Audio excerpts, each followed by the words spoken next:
Ini Mbah, saya mau bertanya. Kan orang Jawa itu kan kadang bilangnya kakang kawah, adi ari-ari itu sebenarnya itu sedulur sendiri itu namanya jin korin itu atau bukan Mbah? Kalau orang Jawa nyebutnya itu. Itu penyebutan orang Jawa yang digambarkan seperti itu. Sedulur Dewi itu ya Mbah? Iya. Sedulur papat lima pancar atau gimana? Penyebutannya berbeda-beda. Itulah memang ditugaskan untuk mendampingi semua manusia. Wujudnya ya sama seperti yang didampingi itu Mbah wujudnya.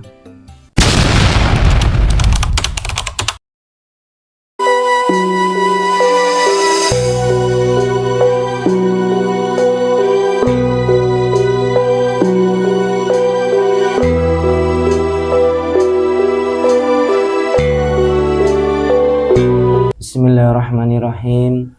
Assalamualaikum warahmatullahi wabarakatuh. Waalaikumsalam. Alhamdulillahirabbil alamin. Bertemu lagi dengan kita tim Padepokan Putra Bengawan. Salam bahagia kepada sedulur-sedulur semuanya. Mudah-mudahan sedulur-sedulur semuanya dalam perlindungan Allah diberikan kesehatan, diberikan umur yang panjang yang barokah. Di kesempatan hari ini kita tim Padepokan Putra Bengawan mau mengungkap dari sisi gaib. Sebenarnya apa penjelasan dari sukma dan jin korin yang ada di dalam tubuh manusia, beserta apa tugas dari sukma dan jin korin yang diciptakan oleh Allah untuk manusia.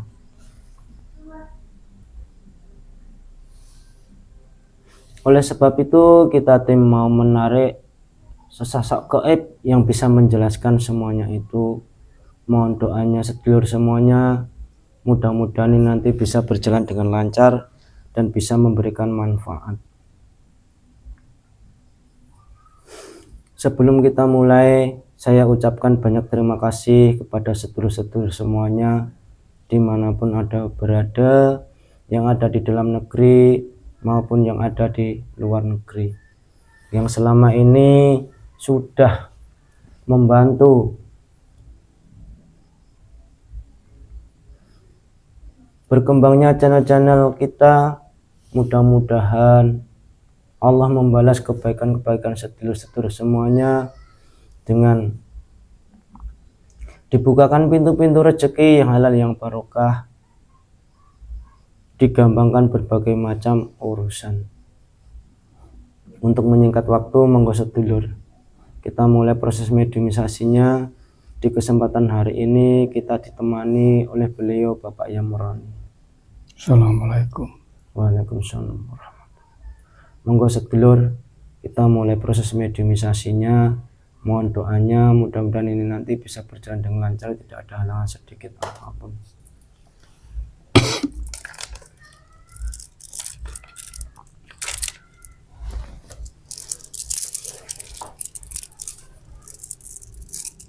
Bismillahirrahmanirrahim. Assalamualaikum warahmatullahi wabarakatuh. Saya mohon dibantu dibersihkan semua energi negatif, energi berudam tua diatur kodam-kodam dari amal yang terkesan setelah kodam dari perjalanan, kodam-kodam kiriman-kiriman ataupun kodam-kodam gangguan-gangguan jin setan iblis siluman dari perjalanan-perjalanan, saya mau dihancurkan, dikeluarkan semuanya. Allah sallallahu alaihi wasallam. Bismillahirrahmanirrahim. Assalamualaikum warahmatullahi wabarakatuh. Dan izin saya mau dibentengi tubuhnya, diatur dari energi negatif, dibentengi dengan cahaya beliau berlapis-lapis, tidak bisa ditembus oleh makhluk apapun. Roh dan sukma jasadnya semua terbentengi semua bersama keluarganya. Sallallahu alaihi wasallam.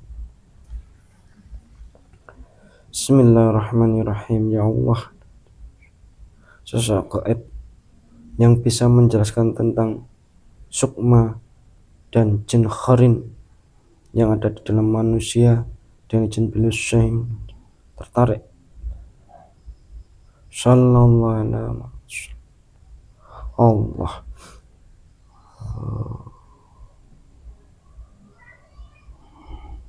Allah.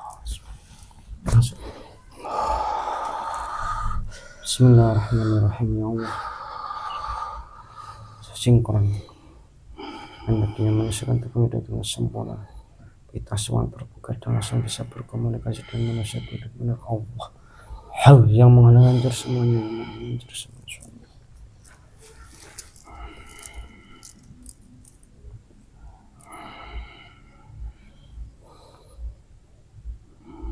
Mohon maaf, dengan siapa ini? Saya dari golongan roh. Panjenengan dari mana asalnya? Dari Kayangan. Dari Kayangan. Panjenengan punya nama tidak? Saya Sentiko. Sentiko? Ya.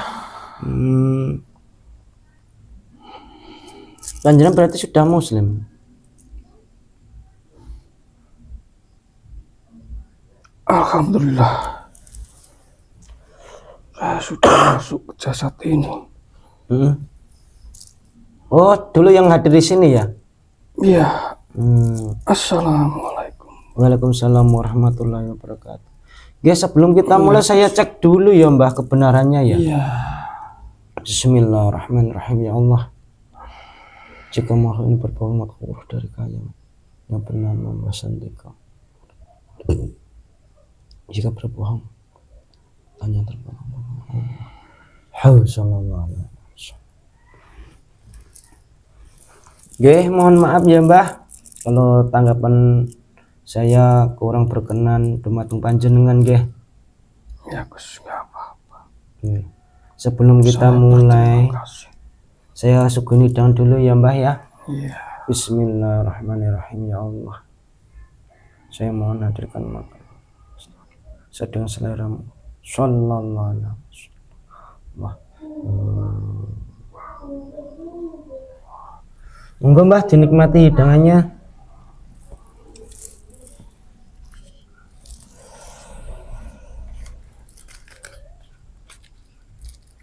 Alhamdulillah.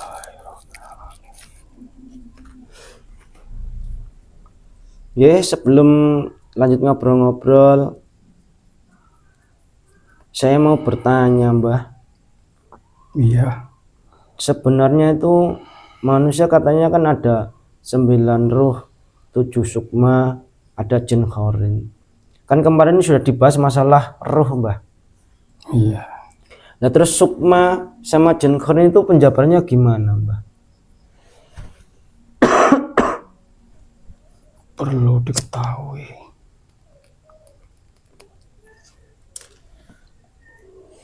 bahwa sukma dan jin khorin itu berbeda.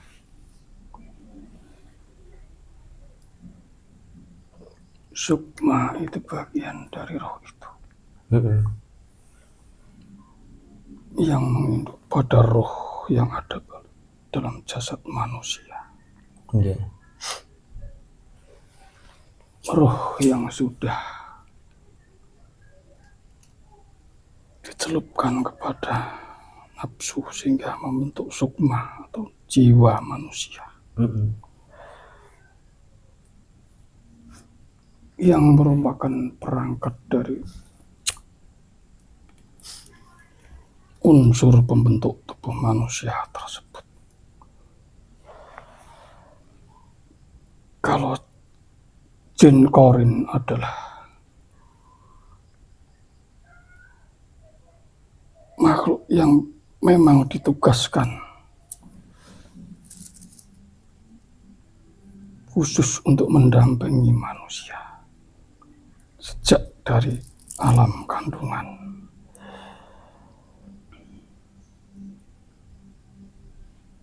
Tapi kalau sukma itu perwujudan dari roh yang sudah dicelupkan dalam nafsu manusia,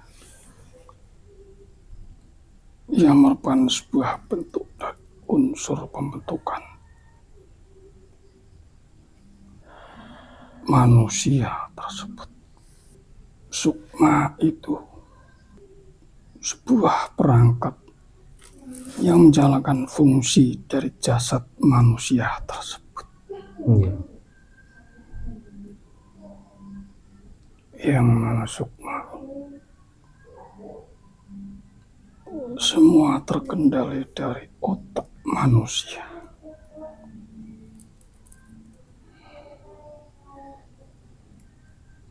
Yang menjalankan tugas dari seluruh perangkat yang ada di dalam jasad manusia tersebut. Yang masing-masing punya fungsi dan tugas sesuai dengan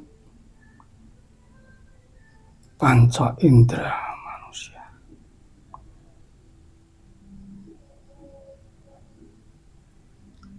Ada perangkat pendengaran, ada perangkat penglihatan, ada perangkat perasa,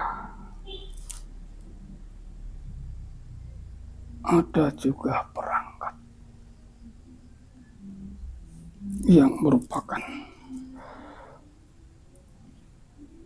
pembentuk kerja saraf manusia, yang semua terkendali dari sukma yang ada di otak manusia.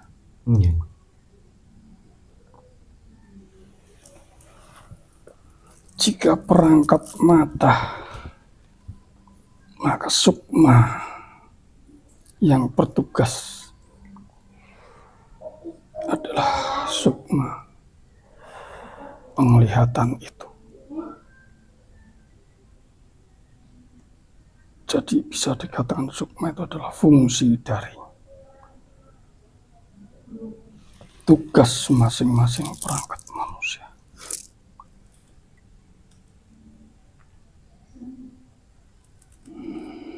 Berarti kalau orang itu menderita penyakit katakanlah stroke, yang tangan atau kakinya tidak bisa bergerak dengan normal, itu berarti ada sukmanya yang hilang ya Bang? Iya, bagian dari sukmanya ada yang hilang. Bisa karena dimakan oleh bangsa iblis.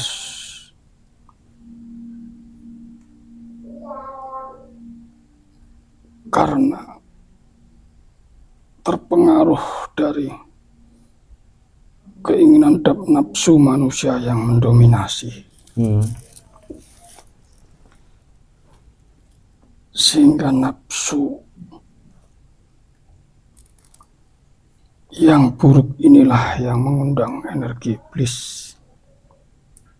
Sehingga sukma yang menjadi fungsi dari perangkat tersebut kalah dan dimakan oleh bangsa iblis.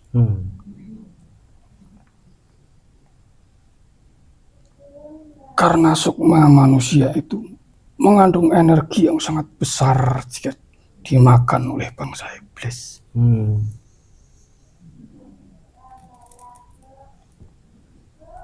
Jika bangsa iblis memakan sukma-sukma manusia itu, energinya bisa berlipat ganda. Kalau hanya sekelas jin fasik, kebanyakan hanya memakan saripati tubuh manusia. Karena semua terpengaruh dari manusia itu sendiri, yang terlalu memuja nafsu. Sukma itu ada yang baik, ada yang buruk. Makanya kita sebagai manusia bisa menjaga keseimbangan tubuh,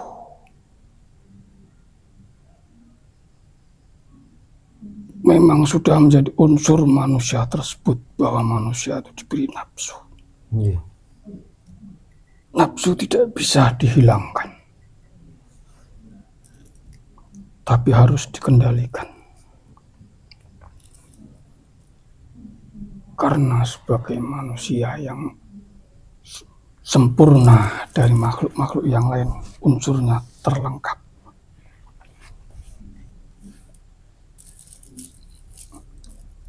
Sebetulnya manusia juga tidak lepas dari unsur-unsur tersebut. Iya. Unsur api, unsur angin, unsur tanah, dan unsur air. Jika dijabarkan sukma-sukma, sukma yang punya fungsi vital, orang banyak menyebut 7 sukma. Namun mungkin penjabaran manusia juga berbeda-beda. Iya. Tergantung dari sudut pandang manusia yang mempelajari Iya. dan mengkaji tentang sifat dan diri manusia itu. Mungkin kalau dalam pandangan orang tertentu 7 sukma. Ada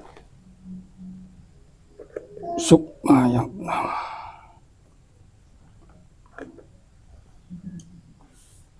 lawama, ada juga amaroh, ada juga mutmainah, ada juga mutmainah, rodiyah, mardiyah, seperti itu. Oh, itu berarti kata-kata itu sebenarnya nama-nama dari sukma manusia ya, Mbah? Iya, Oh, yang saya tahu itu kan hanya penggambaran nafsu-nafsu itu. nafsu itu ya juga penyebutannya, ada yang sukma, ada yang jiwa, ada yang nafsu. Bentuk dari perwujudan sifat-sifat manusia. Iya. Tapi kalau jin korin itu adalah dari jenis makhluk yang memang ditugaskan untuk mendampingi manusia. Dari sejak dalam kandungan hingga nanti sampai menjemput ajal. Memang manusia diberi pendamping. Ada yang 5, ada yang 7, ada yang 10.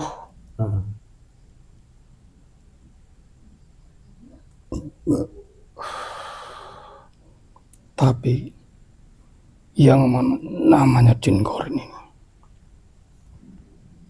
berbeda-beda antara satu dengan yang lain. Iya. Bukan berarti kalau jin korinnya banyak orangnya hebat, bukan seperti itu.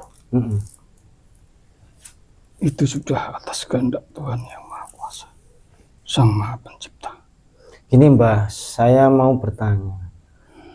Kan orang Jawa itu kan kadang bilangnya kakang kawah, adi ari-ari, itu sebenarnya itu sedulur sendiri itu namanya jin korin itu atau bukan, Mbah? Kalau orang Jawa nyebutnya itu. Itu penyebutan orang Jawa yang digambarkan seperti itu. Sedulur dewi itu ya, Mas? Iya. Sedulur papat lima pancer atau gimana. Penyebutannya berbeda-beda. Itulah memang ditugaskan untuk mendampingi semua manusia. Itu wujudnya ya sama seperti yang didampingi itu, Mbah, wujudnya. Sama persis. Hmm. Memang seperti itu kehendak Tuhan. Bahkan bangsa jin pun juga punya pendamping, bukan hanya manusia. Sebagai perangkat kelengkapan terbentuknya manusia di muka bumi ini. Sebab manusia adalah makhluk yang paling lengkap, paling sempurna di antara makhluk-makhluk yang lain. Iya. Ada unsur malaikat, ada unsur iblis, bahkan juga ada jin pendamping. Sehingga manusia itu dikatakan makhluk yang paling sempurna di antara makhluk-makhluk yang lain tersebut. Makanya manusia itu jika bisa mengendalikan diri sesuai dengan kodrati manusia, berasal dari Tuhan dan kembali pada Tuhan, maka manusia derajatnya melebihi malaikat. Tapi jika manusia itu sudah kalah dengan belenggu nafsu, tak ubahnya manusia itu lebih rendah dari bangsa iblis. Lah gini Mbah, kenapa kok jin korin itu kok perlu dimuslimkan? Apa pas waktu ditugaskan untuk mendampingi manusia itu belum muslim Mbah? Ada yang memang ulang belian, sudah secara otomatis bisa menjadi muslim. Terutama pada para waliullah, para utusan-utusannya. Secara otomatis pendampingnya sudah menjadi muslim. Tapi kalau orang awam, kebanyakan terpengaruh dari sikap dan pribadi manusia itu sendiri. Ada sebagian yang muslim, tapi juga ada sebagian yang menjadi mata-mata iblis, mata-mata setan. Sehingga perlu sekali jin muslim, jin pendamping ini dimuslimkan. Karena jika tidak dimuslimkan, maka akan menjadi mata-mata iblis, membisikkan hal-hal yang buruk pada manusia yang didampingi. Namun hanya orang-orang tertentu yang bisa memuslimkan jin korin. Mereka yang sudah diberi tugas dalam menjalankan perjuangan untuk membantu perjuangan para waliullah yang ditugaskan. Gini Mbah, secara gampang, secara pokok, fungsi jin korin mendamping manusia itu secara pokoknya untuk apa Mbah sebenarnya Mbah? Untuk mendampingi manusia. Sudah kodrati kehendak Tuhan. Sebagai pelengkap perangkat bahwa manusia itu makhluk yang paling sempurna di antara makhluk yang lain. Nah, cara tugasnya gimana Mbah mendampingi manusia itu? Sejak dari dalam kandungan, jin korin ini sudah mengikuti kemanapun jasad yang diikuti, kecuali kalau sudah masuk dalam kamar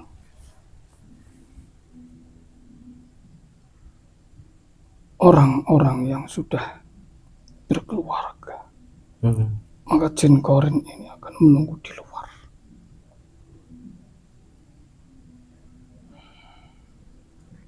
Lah itu bertempat mendampingi manusia itu bertempat di dalam tubuh manusia atau kok di samping-samping manusia itu, Mbah? Pendamping manusia yang mengikuti.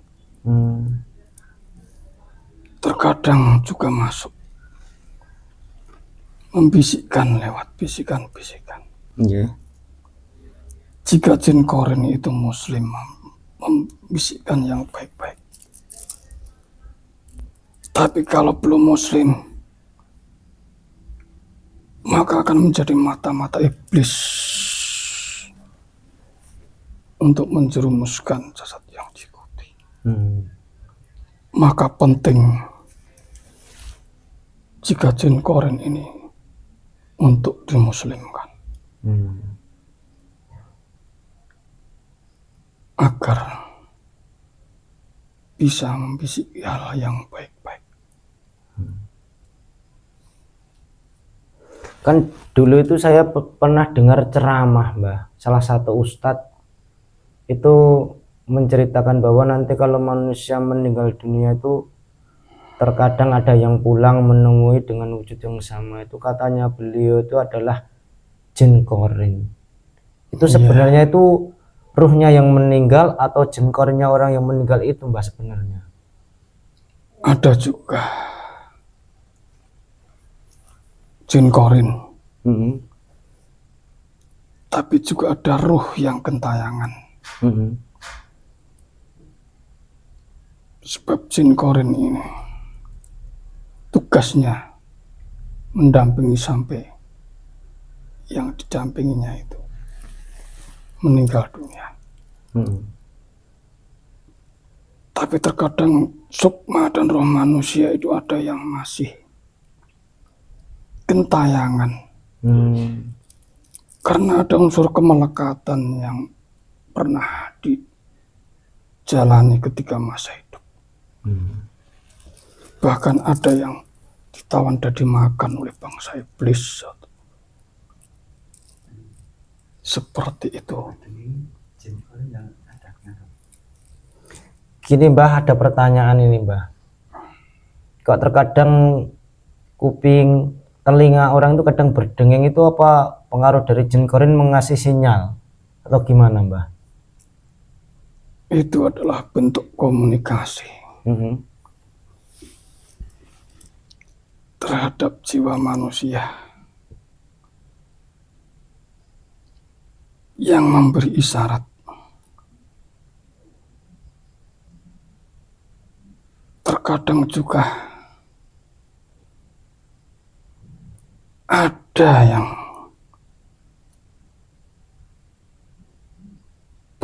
bahwa manusia tersebut akan ada goib-goib yang ada ingin mengganggu. Ada juga yang kedatangan roh-roh para wali, sehingga itu adalah bentuk dari komunikasi dari sukma manusia tersebut untuk memberitahu. Makanya jika kita berdenging, kita harus disunahkan untuk membaca sholawat, untuk mendinginkan jika ada hal-hal negatif atau bangsa gaib yang ingin mengganggu. Terima kasih ya, Mbah, atas penjabaran dan penjelasan masalah sukma dan jin korin. Mudah-mudahan nanti bisa bermanfaat ya, Mbah ya. Panjenengan monggo undur diri melanjutkan tugasnya lagi ya, Mbah ya. Mohon maaf kalau Kami menanggapi kedatangan panjenengan banyak kekurangan kesalahan, mohon yang sebesar-besarnya ya Mbah ya. Iya Gus, mungkin penjabarannya seperti itu, sebatas yang kami tahu. Nggih. Kebenaran mutlak hanya milik Allah. Nggih. Nggih, panjenengan undur diri Kami dengan halus mohon Mbah. maaf jika ada kekurangan pada diri kami. Nggih. Assalamualaikum. Waalaikumsalam warahmatullahi wabarakatuh. Maklum untuk kemudian terpestafatnya keluar dengan Allah. Keluar Allah. Sekian pemirsa dialog kita tadi dengan sosok ruh yang mau dari alam kayangan. Beliau tadi menjelaskan masalah sukma dan jin qarin yang ada dalam tubuh manusia. Ternyata kita itu wajib dan patut untuk bersyukur kepada Allah, karena manusia itu makhluk yang paling sempurna yang diciptakan oleh Allah dan difasilitasi oleh Allah berbagai macam ruh, sukma, jin, malaikat itu sudah difasilitasi oleh Allah di dalam tubuh manusia agar manusia menjadi sempurna. Dengan berjalannya waktu itu, dengan